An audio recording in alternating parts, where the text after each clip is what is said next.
There are a few ways to add URL to your DIY website web page. I have a URL from the wiki over here, and I'd like to create a link or URL on my web page. So I will just copy it like that. Go back to my web page.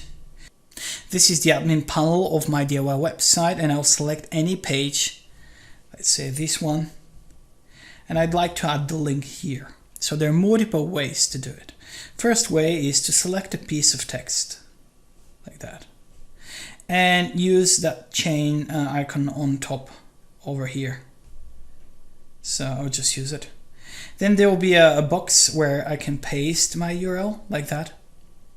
And make sure that you're using the full URL, including HTTPS on the front and everything that's been copied, then enter. Now this is a URL, and you can see that it's been underlined. It's looking like an URL, but there are more ways. And a way is to create such a URL is through an image. So when someone clicks on the image, it's been redirected to the page with the URL. And I have one image over here. I can click the pencil and I have an option to add a URL like that.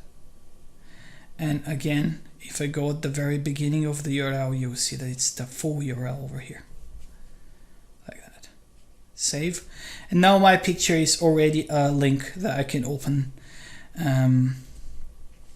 Then another way is to add it to the navigation of your website. And I'll click that hamburger menu over here. And this is my navigation that is usually on top of the websites when you're in desktop mode, but it's on a left side menu when in a phone.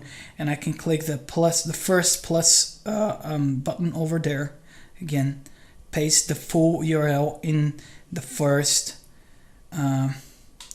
input box like that, and then type something, wiki for example, and add it.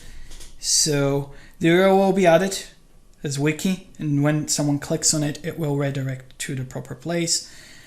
Now the only thing to complete the task is to publish the page. So I will click on top and publish the page.